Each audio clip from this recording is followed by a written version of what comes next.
Hello. Hey, Bob, how's it going? Good. How are you? Oh, not too bad. Welcome to the show. My pleasure.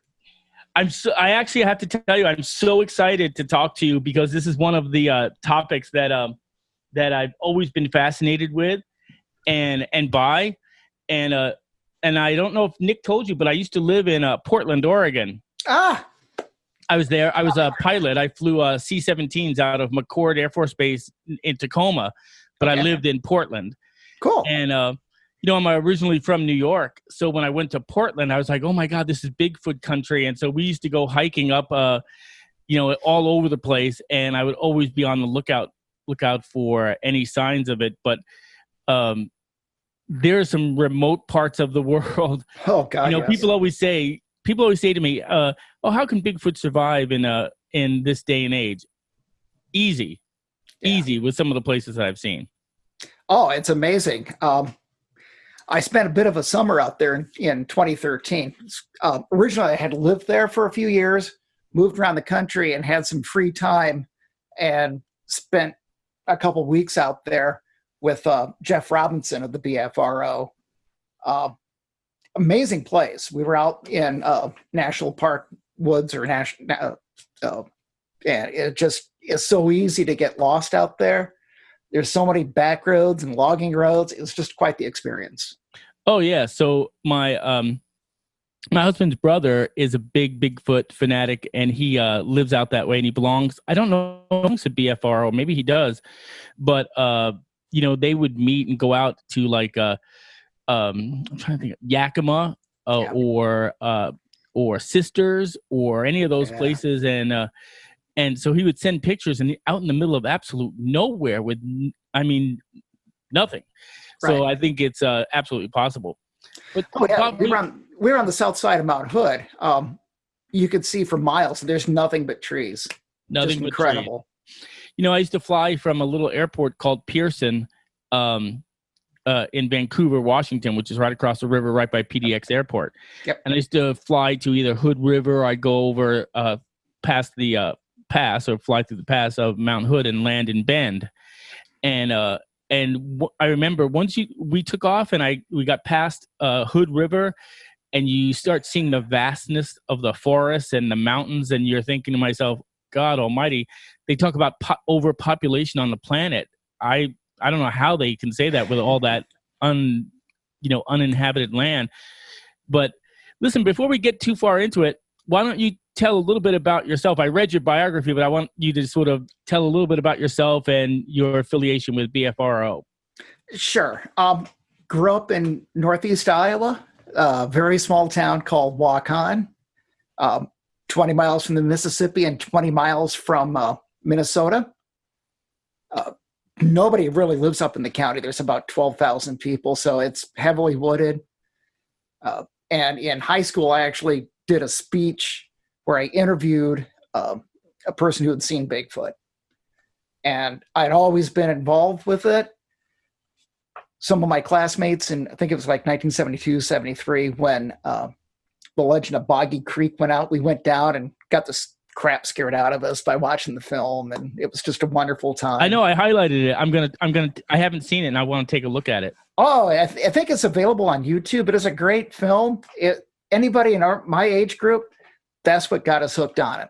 Just going down to the theater, seeing it. There's a great scene where it crashes through a window of a house, and it's just awesome. I'll have to check that out. Is that the one with the? That's not the event with the father and the son, the one that sort of triggered your involvement.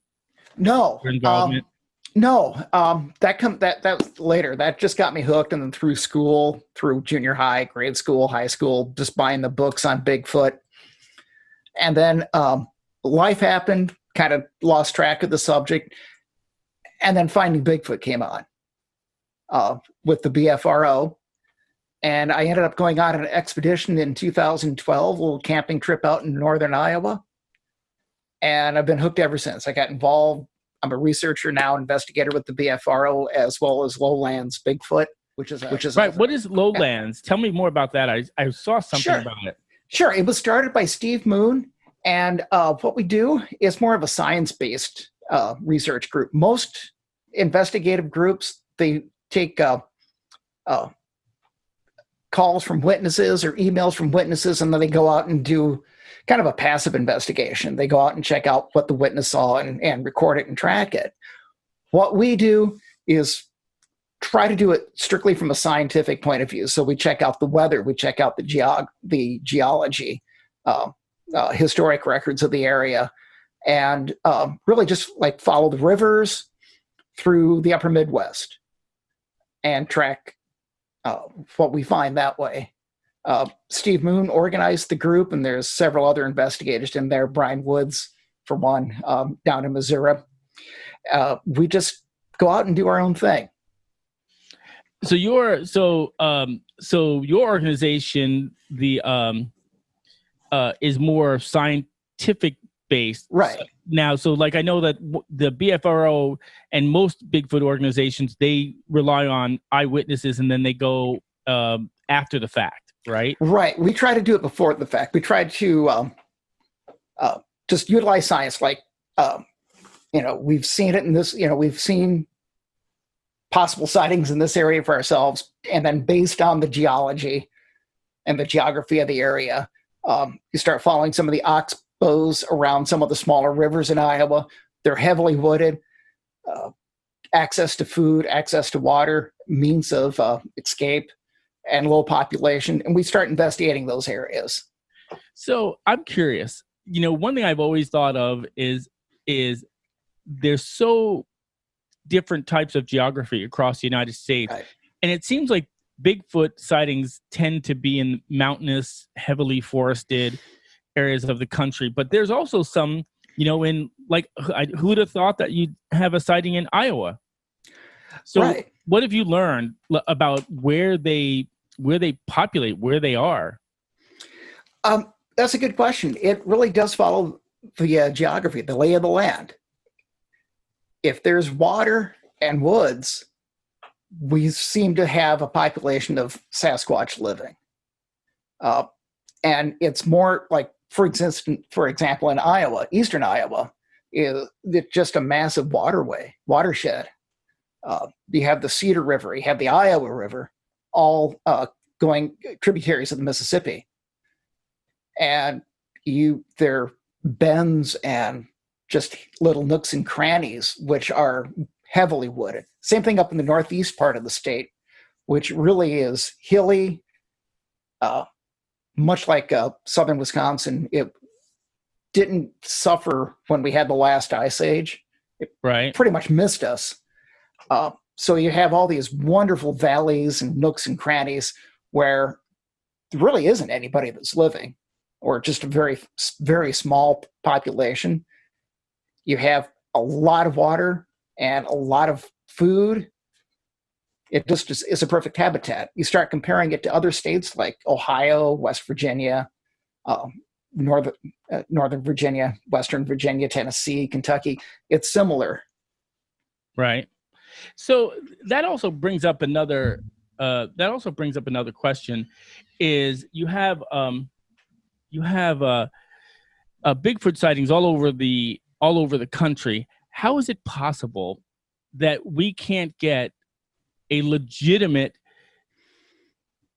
record of an actual Sasquatch? My opinion is that they're intelligent enough to have some self-awareness, and they don't really want to interact with people. That's what it boils down to. Is that what it boils down to? That's what I think it does. One thing that I read in some of the research materials that was given to me is that there's so much misinformation out there. Now, I was reading about the guys that took the original, the most famous film. I totally drew a blank on his name right now. Oh. One of them was a cowboy who was well respected and everything, and the other guy seems like he was kind of a scafflaw, if you will, if you're familiar with that term, and came out and basically said that he wore a Bigfoot suit. Well, that would be Roger Patterson was the the nefarious guy. And Bob Giblin is the well-respected rodeo cowboy who really never spoke up about it, about what he saw and what happened for decades. Right. And he didn't profit off it. No, You know, he never really has. Patterson, when you read up on him, he admits that he admitted that he was doing it for cash because he needed it. He was sick and he needed some kind of an income. But he did it the right way. He researched, he made connections with people, he fielded reports from people who were working in the area where Bluff Creek, where the whole thing went down.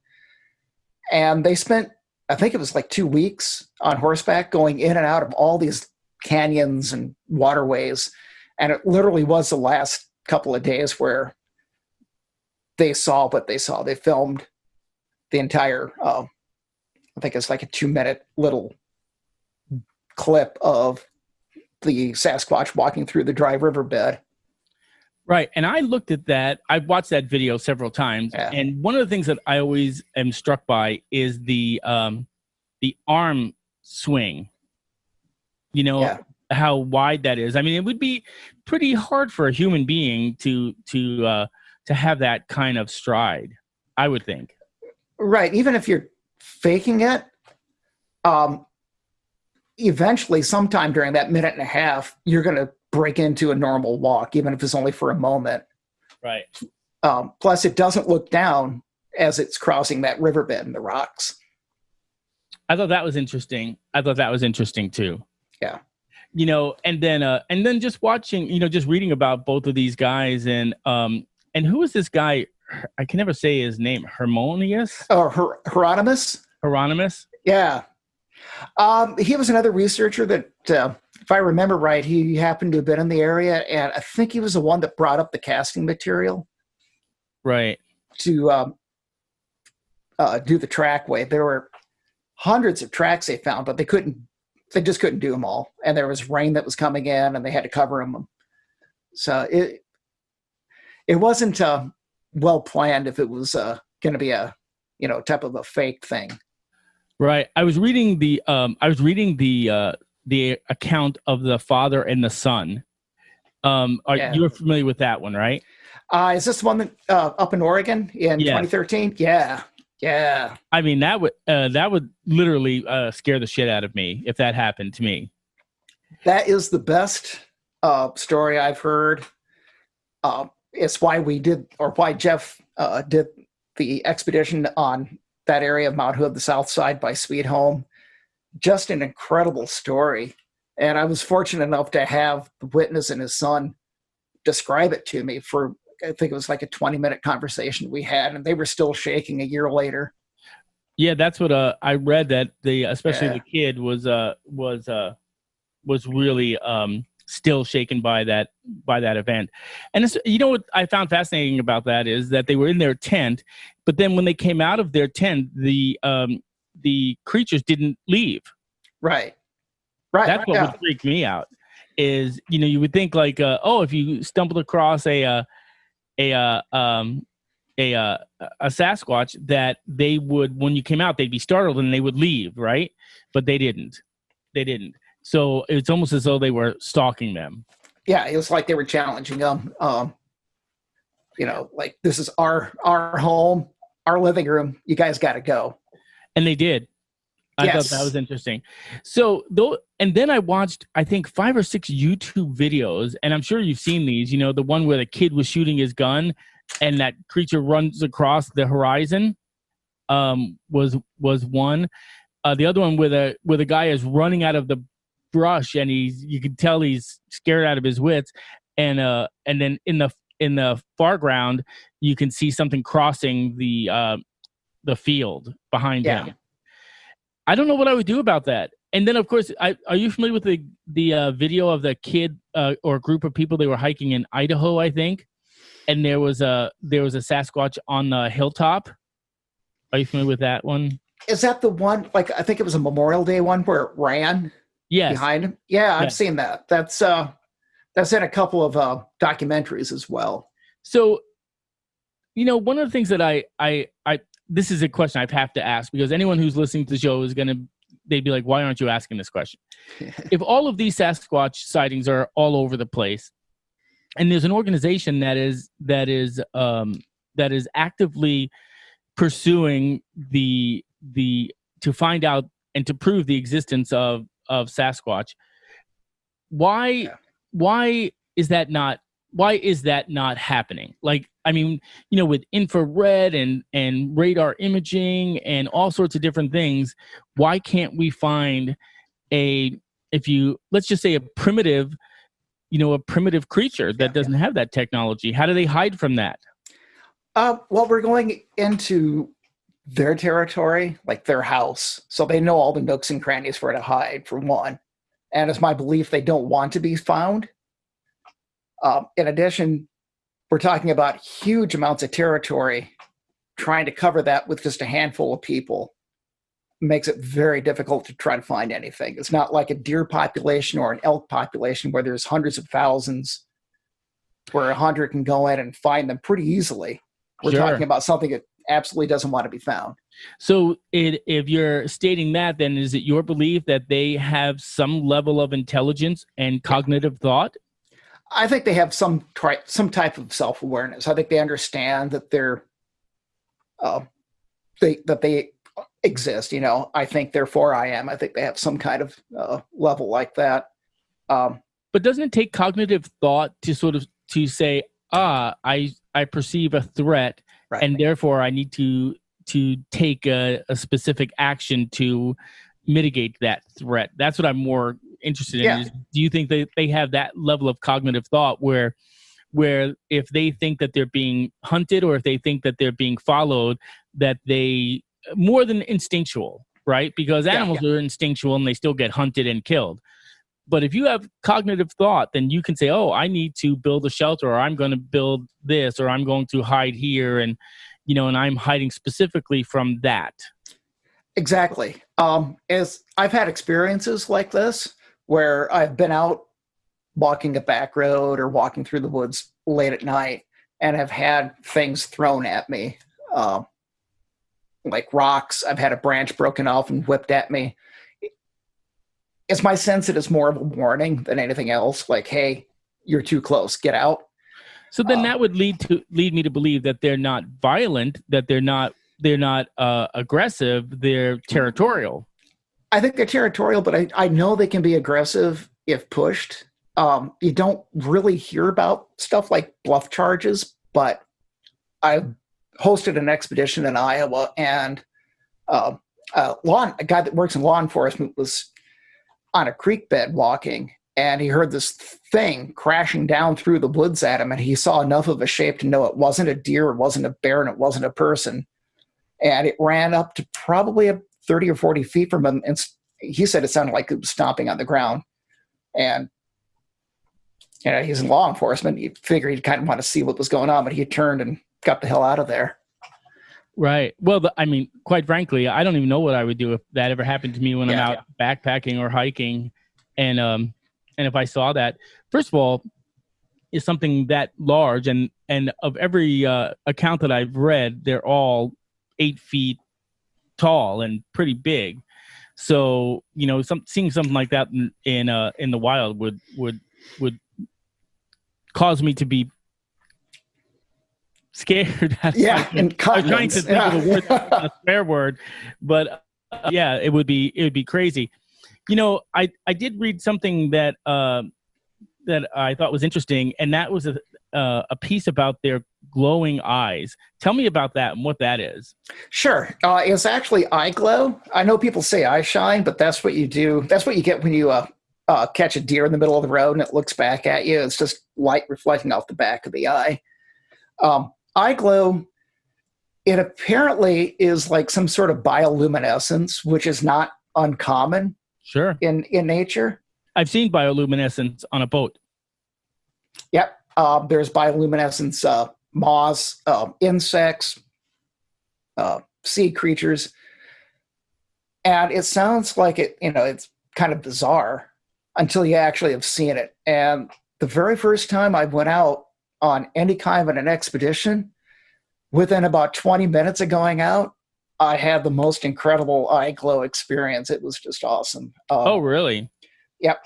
Three of us, Steve Moon, Carter Bouchard, who was in Missouri with the BFRO, and Bufon, and myself were exploring a horse trail. And we went down by this creek, and we were just kind of standing around. Okay, this is interesting. It's a really cool spot.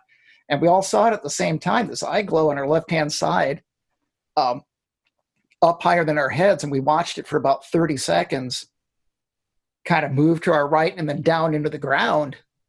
We went back the next day, and what it looked like something really large was standing on top of a gully and walked down into the gully. So that corresponds with what we saw. And it was 2 pinpricks of red light moving. Interesting. I mean, fireflies aren't red and they don't hover. And they don't hover, right? So, that also brings me up to, a thing that I read in, believe it or not, Popular Mechanics. Have you read that article by chance? I don't think I have.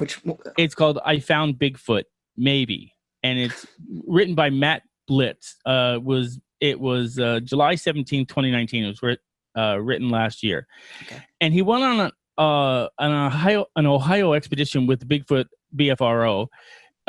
And he goes on to say it's the oldest and largest scientific organization of its kind. The search for Bigfoot has been going on for centuries, but it's recently become a much more organized affair. Yep. And he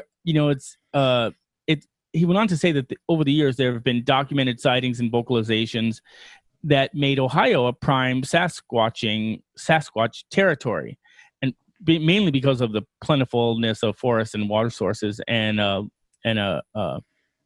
large deer population. But he also went on to say there are reports of Bigfoot stealing chickens, and that's what really sort of got the attention of BFRO. And there was I think he said there were 48 people on the expedition. They broke up into smaller groups to cover a lot of ground, and it was headed up by Mark DeWorth. You ever heard of him? Yeah, I know Mark. Yeah. Okay, so Mark, and they were going up a maintenance road, and he tells us that he went on to say that they keep I like this term. He says we keep our skepticals on, because there's a reason why only 16% of Americans believe Bigfoot exists, because they believe it's skeptical. And he was going on and on and on. But one of the things that I found fascinated by was they found these unnatural structures in the forest. Yeah.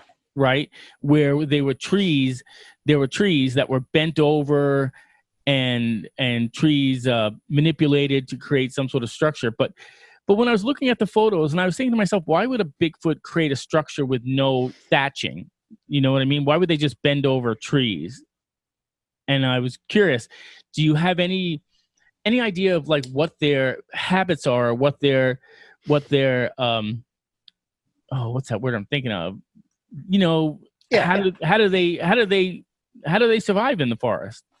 Well, for the tree structures, they're really cool. There are several different types. The most common is like a giant arch where the tip of the sapling or the small tree has been shoved into the ground with other branches or logs holding it down.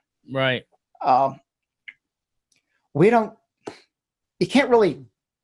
You don't want to speculate too much about what it is, other than maybe it's a form of communication. Maybe it's a gateway, like this is the way out, something like that.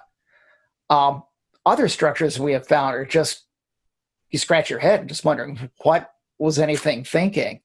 I found what can best be described as a giant 6-foot asterisk with the center horizontal piece floating. It's not woven in. It's just set in there, and it's perfectly balanced. It's an amazing structure. What it means, nobody knows. We'll have to ask a Bigfoot when we find one. Right. Well, one thing that Mark said, and I think it's sad, and I hope it's not the only way, but he says he really thought that it's going to take a body, unfortunately, but he said he's not going to be the one to shoot one. Right. I think we're to the point where even like a DNA sample won't be enough. People are going to want to see the body. Right, and I think that is going to be the key. I'm looking at some of the links as I'm doing some of the, and I'm fascinated by the footprints. Right. Yeah. So tell me about that, because that if something is big enough to make an indentation like that size and that deep, so as a pilot, I can tell you that it's going to be heavy. To have an indentation in the forest, it's going to be heavy. So something that heavy is going to be big. Exactly. I've seen tracks as big as 21 inches, which that's bigger than Shaquille O'Neal's foot, all the way down to a small one that was found out in Oregon, which was about 4 inches, 5 inches. Right. Is like a baby footprint. Most seem to be about 16 inches, 18, right around that. But yeah, you're right. Something incredibly heavy has to be causing this. I've been fortunate enough to find a few tracks of my own. There was a time up in Northeast Iowa in Yellow River State Forest where we filmed the Iowa episode of Finding Bigfoot. And my little reenactment that I did, the incident that caused that reenactment, we found a series of tracks in soft ground, but they were about 4 inches, 5 inches deep. When we were up there walking, we barely left an indentation ourselves. Sure. There was one instance that I read where the guy was camping and he heard some pots and pans rustling, right? Yeah. And he could hear stomping around his tent. And of course, like any other normal human being, I'd be petrified. I wasn't going to go out and see what that was. But the next day when he went out, he found a long strand of hair, right? I think he said it was 6 inches long. And, now with today's technology, couldn't they take that strand of hair and identify, at least identify, hey, this is a new species or something we don't have recorded yet? Well, one would hope. Part of the issue with that is just with DNA, it's really easily contaminated. If the hair, the fur, whatever is picked up, you pick it up, you look at it, oh, what's that? And you stick it in your pants pocket or coat, and then you decide to send it off somewhere. Most likely it's just going to come back as inconclusive. I know that science can determine just from the makeup of the hair itself what it looks like under a scanning electron microscope, I believe. Right. Whether or not it matches any known species. And there are instances of where they're unable to identify a specific type of hair that's been found. But as for DNA, that's going to take a little bit of luck. Sure. Well, the incident I'm referring to is the Mud Springs incident in 1998. And I'm going to read a little bit about his encounter. And this is the part that I thought was interesting. At about 22:30 hours, 10:30 at night, 1998, I was awakened by the sound of a large snapping branch. It was not a branch falling, and the branch gave a cracking noise that made it sound like it was a thick branch. Even though my eyes snapped open with the sound, I just laid in my sleeping bag listening. I didn't move. I would do exactly that too at first. Then with my head close to the ground, resting on my ground pad, I heard it. Not the clop of hooves or the padding of paws, but the dull, vibrating thud of footsteps. I nearly defecated in my sleeping bag. That would have been me too. I was keenly aware of what I was hearing, and I could feel the adrenaline in my veins. The footsteps were to the northeast of my tent when I first detected it. My hearing was trained in that direction because of that is the same direction I heard the branch snap. I estimated them to be 10 to 20 feet away, judging from the vibration and sound. 2 more steps, and the thing making them was in front of my tent, about 5 to 10 feet away. Then the footsteps faded to the southwest with 2 more footsteps. So this is my thought. And I don't know, maybe I'm wrong here, but if it was 5 to 10 feet away and I knew that if I could just get my phone, get a camera and just pop out, take a picture, would I do it? Or would I be more, petrified and say, yeah, fuck it. I'm not going to risk my life, for that. But then he goes on to say he was laying there scared to death, thinking about what was I going to do when all of a sudden my pots down at the kitchen moved and clanged together. He said he was not imagining anything now and knew it was not a dream because he grabbed his headlamp and illuminated his tent to try and dry up off my visitor. Now, here's where I have a problem. If I was willing to illuminate my tent and let them know that, hey, I'm here, I'm in here, then I would, at that point, open up my tent and illuminate them and at least try and take a photo, because the end result would be exactly the same, right? Because logically, this is the pilot brain thinking, logically, if I illuminate the tent, I'm attracting attention to myself, so whatever is out there is going to be attracted to that illumination and is going to rip the tent apart to get at me. So If that's the case, then why not just open the tent, illuminate the creatures, and then take their photo? And if you're going to die anyway, at least there's a record, right? Yeah. That's how I would think it through. That's my issue. Yeah. But he didn't do that. He goes on to say he was laying there scared to death, thinking about what he was going to do, and all of a sudden the pots, blah, blah, blah. Anyway, I read that part. After I waited for about 2 minutes, I looked out my tent and saw nothing. I pulled on my boots and walked to my kitchen area, and there I found my nested cookware unnested and spread out. Right? Whoever unnested those pots must have had thumbs, because camping nesting pots, you need your thumb to undo them, right? Right. Now, this is where we were just talking about the hair. The pots and pans were sitting next to my backpack. I left it outside the tent near the kitchen and bear bagged my food in a tree about 50 yards away to prevent bears from coming into my camp. Backpack was brand new and did not have any food odor in it. And since there was no squirrels or evidence of rodents, I just left it on the ground, propped up against a log in the kitchen area. The pots were about 2 feet away from the backpack. After dropping my tent and rolling up my sleeping bag, I went to put them in the lower portion of my backpack. When I reached for the Velcro closure, there was a big hair stuck to the Velcro.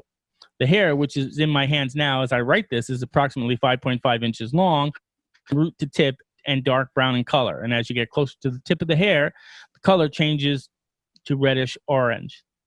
It is somewhat coarse in appearance, about 3 times the diameter of a human hair. And he collected it and placed it in a Ziploc bag. So it sounds like he collected the hair almost like forensic files, right? Yeah. So you would think that they would be able to get a decent DNA read off of that. And did it come back inconclusive? Or? Let's see. Before I finally calmed down, it's not something I forget. Also knows there were no other witnesses. What it was. No, it doesn't say what he did with it. Okay. That's an interesting story. That's on the BFRO website. Yeah. Report number 596. Cool. Oh, very early, one of the first. Very well written, whoever it was, that well-spoken witness. What about my narration? I thought that was that was even better. That you brought it to life. I like that. Well, actually, when I read that the first time, I'd be like, I'd be scared shitless too, especially when I was out there by myself. Yeah. That's always been a joke with us. What would we do if we're cornered by a Bigfoot? We take take a picture and die with a smile on our face. Hurts so bad, but I'm right. Yeah. If you, in a situation like that, if you found a hair that long after something big moving through your camp, I would send that off somewhere, either like here in Wisconsin or down in Iowa to the primate, just to be investigated. Absolutely. Well, listen, before I go on, I want to thank you for one thing I read in your bio. I enjoyed reading your bio, by the way. I was like, oh, this is awesome. But the one thing that you said is I'm going to use, it says, time flies. You said time flies like an arrow and fruit flies like bananas. Yeah. Well, Groucho Marx quote there, but yeah. Yeah. I love that. And by the way, I'm going to fly tomorrow. I'm going to fly, and I fly a Piper Arrow. Yep. So I'm going to use it. I'm going to use it. I'm going to use it over and over again. So I really enjoyed that.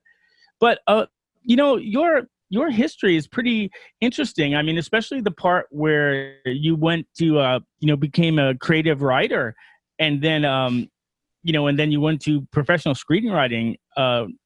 How did that happen? Well, the kids were grown, house was empty, and I've always been a bit of a writer. I just wanted to follow it and see what would happen. So I took short story writing at Southern New Hampshire University and moved on to professional screenwriting at National University in San Diego, California. And I'll be wrapping that up week after Thanksgiving this year. Oh, excellent. Well, best of luck. Right in the middle of the thesis. Thank you. Right in the middle of a thesis. So do you write about your Bigfoot experiences or your Bigfoot investigations? I'm working on a short story based on an eyewitness account up in Washington State in the 60s. So that one's going to have some humor in it because it was a really funny encounter by the guy. And then I also do short films, and we're just waiting to get the website up and running so we can get it out and of course do marketing for it and sell merchandise. But sure, I would love to stay connected with you. I don't know if Nick told you, but I'm the CEO of a media company. So I own a couple of publications. I own advertising agency, one of the largest ones in the United States for LGBT advertising. Perfect. But one of the things that with our digital and video assets is not only creating podcasts, but creating short form videos. I long have wanted to do that to sort of pick a topic and say, oh, I want to create a short form video. I'd love to stay connected and maybe talk to you about doing some writing for that, or maybe get some insight in producing some of those things as well. Oh, absolutely. Yeah. As soon as the website we're going to be I'm Busy Films. There's a picture of my dad when he was about 9 years old in an armchair, just lounging out and looking really disgusted, like he was just asked to take the garbage out. So that's our logo. Oh, that's awesome. So yeah, he was busy reading the comics. Oh yeah, back then when that's yeah. I mean, I used to do that too. I'm going to be 50 now, going to be 60 July 1st, and so I grew up with those things. You read the Sunday paper, read the cereal box, and all that. We didn't have iPhones. We didn't even have the internet, for crying out loud. Primitive. Yeah, I'm right behind him. I don't know how we got along at all without Twitter and Instagram. Yeah, you actually had to use a piece of paper. Oh my God! In a box. No, I got to tell you a funny story. This is off of Bigfoot, but my our niece, she, how old is she? Like 9 or so.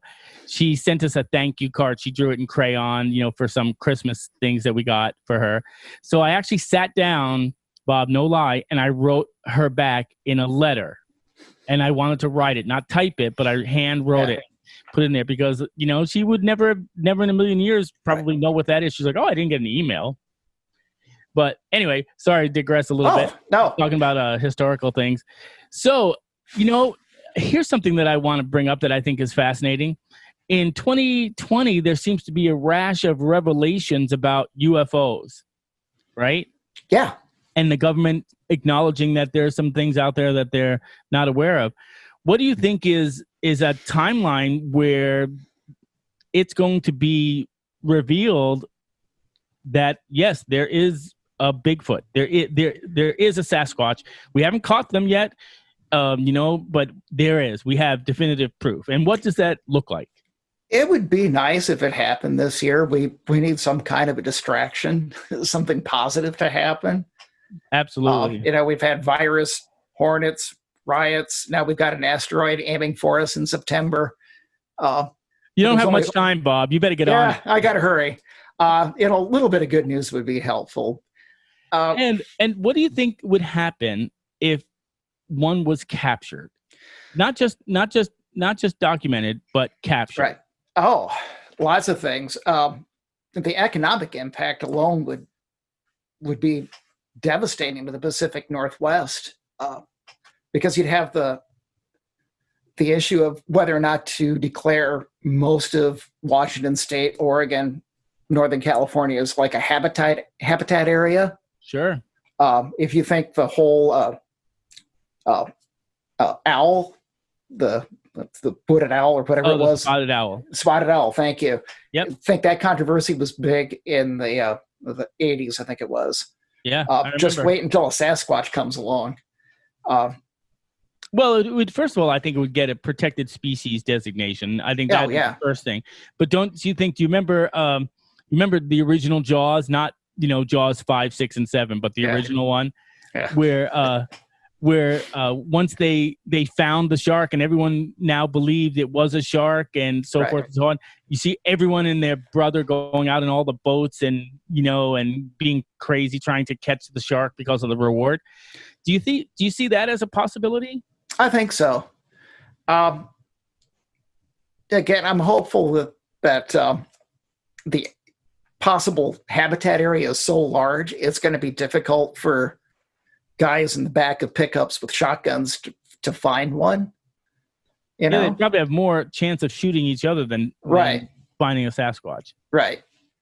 But also, do you think what kind of impact would it have on organizations that have been created and have grown on the premise that they're searching for Bigfoot?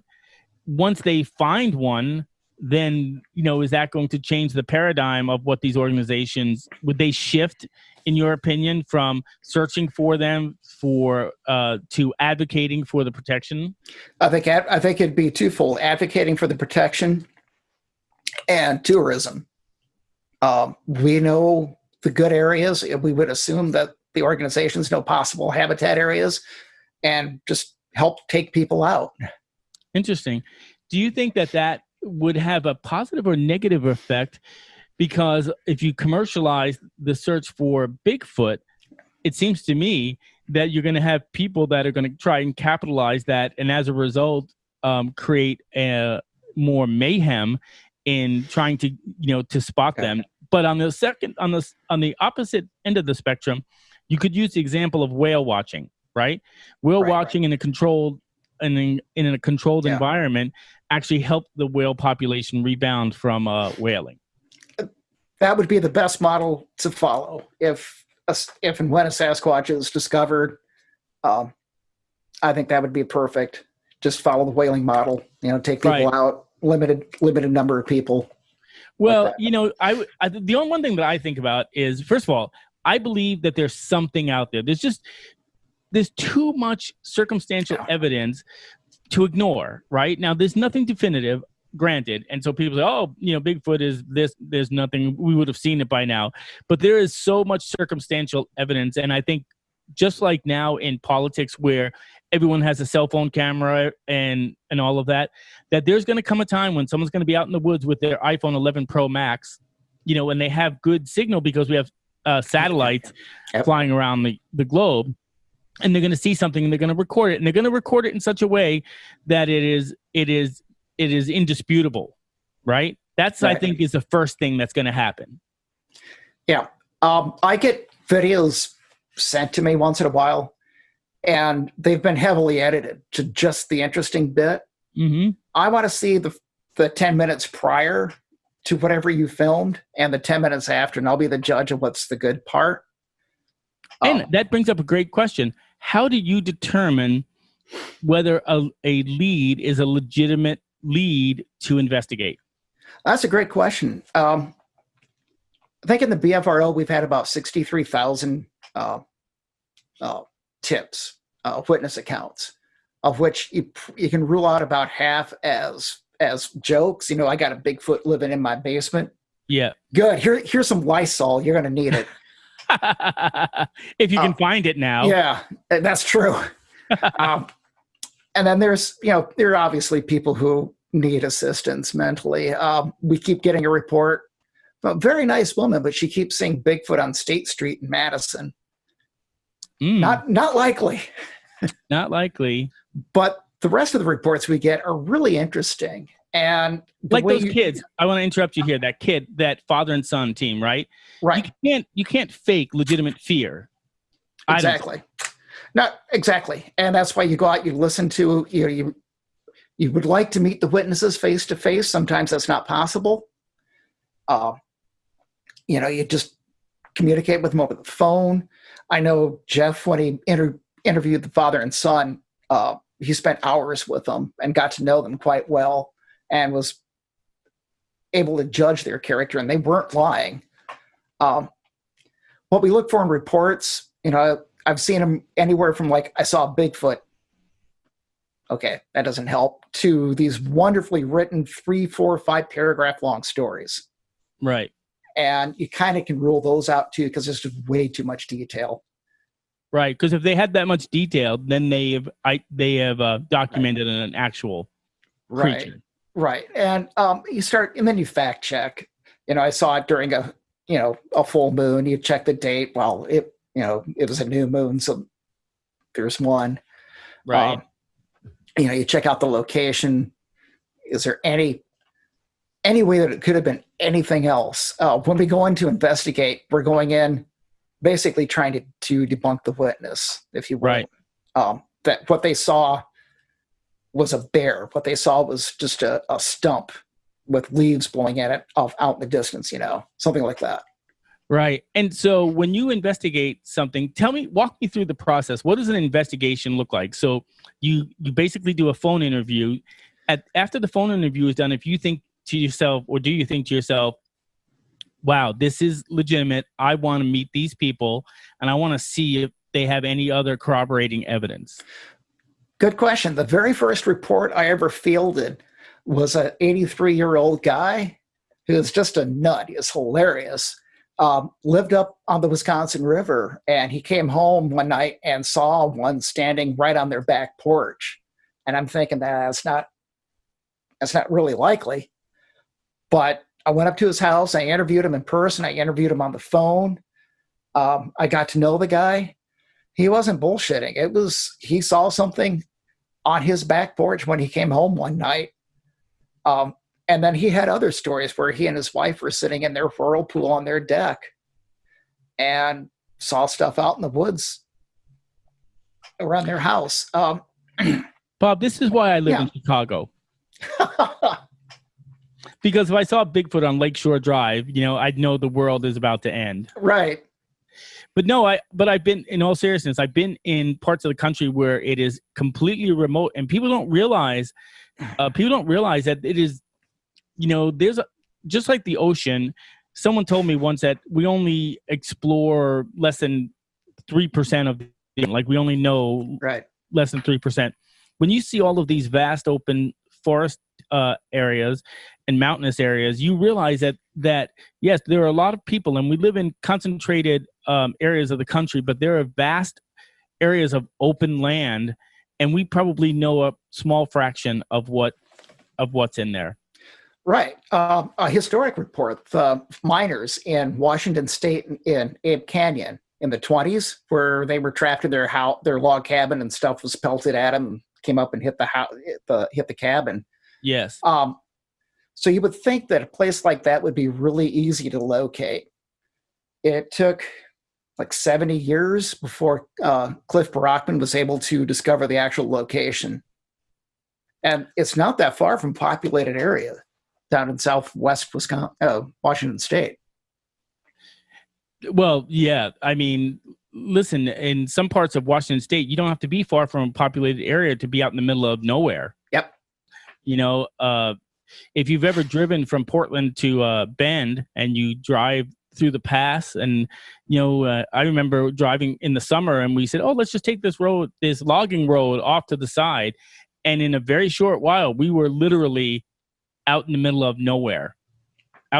So it's I can completely believe that. But I wanna now segue over to I want to talk about the 1967 video, right? Yeah. That seems to be the most credible of all of them. Would you say that? Yeah, I think that's I think that's really the only legitimate film I've seen.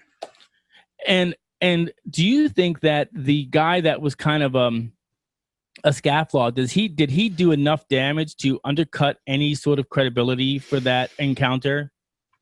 Or do you think people are able to separate that? I think it's raised questions, and I need to correct myself. Hieronymus, I think, is the one that Bob Hieronymus is the one who said he was the guy in the suit. Yes, like a decade and a half or a couple of decades later. And I think he also said, he goes, Gimmel has been making a ton of money off of this, and now it's my turn. Yeah. Well, Patterson's the the guy that did the filming. He was one that fell off the horse, ran up and did it. He had been researching the area since the late 50s, and he had put together a self-published book of sightings. And he was looking to make a documentary, and that's how he got involved with filming. And it was borrowed camera. Film cameras at that time were really expensive, especially decent ones like he had. He didn't even know how he was operating it. You listen to him. Right. Yeah, he said he had the shutter set one way in the f-stop, and no, it wasn't. Gimlin was a hardworking rodeo guy, hard worker, was an acquaintance. He had horses that Patterson needed, so they went down to by Walnut Creek, California, out in Bluff Creek, and spent, I think it was 2 weeks, doing the investigation. They had their truck parked up on a hill. Which I know there's additional footage out on YouTube from that day. Like there's stuff that Patterson was filming before, a couple hours before the sighting took place. It's just very credible. The way the creature moves, it's not frightened. It just wants to get out. So has BFRO done a forensic analysis of the film? Because I watched Justice Files and all, and Law and Order and everything. They take that film and then analyze it and enhance it and say, all right, this is not edited, this is not fake. You could take even a tall human being, if the guy who said he had the suit, and say, okay, I want you to walk just like that, and then measure his gait and measure the arm swing, and even if he exacerbates both, if it doesn't match the arc of from a scientific, and I'm just looking at this completely esoterically, then I would look at those numbers and I'd say, okay, well, listen, you can say that you were in a suit, but even in your exaggerated arm swing or your exaggerated gait, you cannot match the arc of what is on the video, right? Yeah, that would be the validation. There has been reenactments, use of computers. There was a documentary about 15 years ago where they took it and they determined the only way it could walk like that is if the legs swung around each other. So instead of walking like a person, right, the legs kind of went like that. If you can see that. Yeah, I can see it. The leg bones don't match up with a person in a suit. The knees are in the wrong position. The arms are too long, even with if you were to have like hand extensions to make your arms look long, they're out of proportion to what's seen in the film. So and that seems like a lot of post-production or pre-production preparation for 1967 anyway. And somebody who really wasn't up on special effects at that time, even like the first special effects group that saw it was Disney, and they said there's no way they could have done it. The only thing that came close at that time was Planet of the Apes, and I think that was in pre-production because I don't think that filmed until early 68, if I remember right. Yeah, it was 68 because I do remember that. That movie scared the crap out of me too. But so that's how I would has BFRO now, do they actually come out with a statement and say, okay, we deem this sighting credible? Do you do that? Yeah, it's on the main page of the BFRO. You can there's a link on the left-hand side, something like, wasn't this proven to be fake? And you click on it and it has all the explanation that you need about what happened that day and the research that's been done on that specific minute-long piece of film. What do you we're coming to the last segment, but I want to talk about this that is also fascinated me. What is the difference between Bigfoot, the abominable snowman, Yeti? Are they all, in your mind, from the same family, just in different parts of the country? Yeah, it seems like it, because they all seem to have the same general characteristics. Very tall, conical shaped head, longer than human arms, long gait. So it's, it's likely that they're related somehow. Now, whether they're all exactly the same, and the only difference is their location, or if they, there is no such thing as a human tree. It's more of a bush. Right. And, whether these are like little offshoots of the same bush, who knows? I want to end on this thing, and I hope you are aware of this, because this was a story that I find absolutely fascinating. And this is, it was a group of Russian hikers, I think. And they were young people, and I think there were 5 or 6 of them, and they went hiking, and then they weren't heard from, and then a search team went to find them. And when they found them, the tents were all torn to shreds, their eyes were out, their tongues were ripped out, and all of that. What do you think about that? What do you think could have done that? It doesn't seem like a bear attack. Why a bear would, or a group of bears, focus on eyes and tongues and such, doesn't make any sense. It's not likely that they came across bad guys who wanted to send a message. And that, if I remember right, that area of Russia, now the Soviet Union at the time, had a long history of sightings and encounters. So it stands to reason that if Sasquatch exists, this group did something to really upset a handful who made a point. Yeah, I mean, I haven't done a ton of research on that event, but I was reading it in a cursory manner to prepare for my chat with you, and I thought, is this real? And then as I researched it, I was like, it is definitely real. I mean, it really happened. And then you could see the bodies, and the Russian police or the rescue people were there. It was absolutely amazing. So that's what I go back to, and I'm going to say this in closing, is that regardless of what you believe or don't believe, it's very similar in my mind to the way that people that believe in UFOs are treated, right? So is if you discredit them as a whole by saying they're, crazy or fringe or what have you, then you can basically hide in plain sight the evidence. The evidence can be hidden in plain sight. Right. And I wonder if organizations like BFRO understand that, and do they have a policy to try and counter that? Our policy with the BFRO and with any legitimate research group is that we want to put the facts out there, spread the word, get as much evidence as possible, whether it's piling up the number of credible sightings, photographs, audio recordings, which we do, footprints, trackways. The more, the better. So in your mind, I'll give you the last word on this. What is it going to take, in your opinion, to legitimize the existence of Bigfoot, even if you don't have, let's say, absent of having a body? What do you think could get us there? I would hope significant DNA evidence, whether it's somebody lucky enough to find a hair,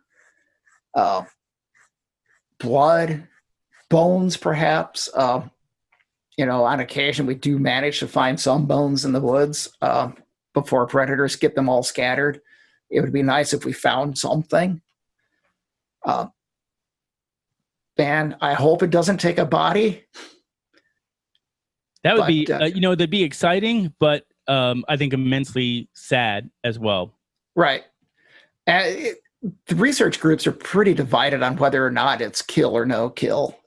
Grover Krantz, who was a fantastic researcher, maybe the first American scientist to come on board and say, yeah, Sasquatch exists, he was pro-kill. His explanation was, if you kill it and it's the last of the species, so what? It's going to be extinct anyway. And well, I'm pretty sure that's not going to be the last of the species, given all of the videos that I watched over a couple of days. And especially this one video, especially, it looks like one of the Sasquatch is carrying a adolescent. I'm not familiar with that one. So it looks like it. I'll send you the link when I'm done because Cool. it's part of my research. But in the video, it looks like they're carrying something in the front, right? I'll for this argument, I'll assume it's a female. She picked up a baby, for lack of a better term, and held it in front of her, and then left. So I don't think that it's going to be the last of the species. What I think is going to be the saddest part is that the lack of respect from having a body. You know what I mean? Of what's gonna happen. And I wonder if BFRO, and my question to you is, does BFRO have a plan in place, since you guys are one of the oldest and most respected Bigfoot research organizations in the country? Do you have a plan to say, hey, whoever finds a Bigfoot, here's the policy of how to treat that? It's still a living sentient being, right? It's not like a deer where you throw it over the hood. Right. For researchers, if we were ever in that position, we do have a list of scientists we can contact, for DNA, for blood, what we need to do, as well as any connection that we've made on our own. Well, I think I want to take that a little bit further. I want to get to the heart of my question. My question is, does BFRO have protocols? That's a better word. To like, as a pilot, I have a protocol, I have a checklist. This is what I have to do in order to fly a plane. Does BFRO have protocols that they can share with other investigators or researchers or for lack of a better term, hunters, that what happens if they actually get something? What happens if they kill one? Does BFRO have a protocol on how to treat that incident? It's kind of vague, to tell you the truth. If by chance we're ever contacted by somebody who has a body, there are certain things we want, like, is it being refrigerated? How old, how long have you had it? Information like that. And then we'll find a local researcher to go in and work with the person or persons to determine, is it real, or is it just a couple of cops in Georgia who stuck a plastic body in a freezer and said they had a Bigfoot? I remember that. Yeah. But like a general public, if you should come across a Sasquatch, what should you do? Really, there isn't anything per se on the website with either the BFRO or really with any organization who you should, beyond contacting like, the BFRO or Lowlands or. Right. Well, that's what I'm saying is, like, some of the other groups. It seems to me like I have this saying in business, everybody prepares for failure, but very few people prepare for success. Right. And so my thought is if you think that there's an opportunity that eventually Bigfoot is going to be found, whether it's dead or alive, there should be, in my mind, a protocol that says, okay, this is a nationwide protocol. If you capture one, this is what you do. This is who you contact. This is what our protocol is. You treat them with dignity. Make sure you feed them and, whatever. If you kill one, whether by accident or on purpose, this is what you do with that body. You contact these people and you do this, and you get ready for the experts to come out and so forth and so on. Because otherwise, in chatting with you is my brain is going, and I'm thinking to myself, if somebody finds a Bigfoot and they capture it, the first thing, they run the risk of what do you call it? Not glorifying it, like, I'm going to sell it to the zoo or sell it to a circus or something like that. Right. And then, and if you kill one, there's you run the risk of marginalizing it by saying, okay, here for $5, you can take a look at the dead Bigfoot, instead of working with the scientific community to sort of say, oh, well, guess what? All you crazies were right. Yeah. Well,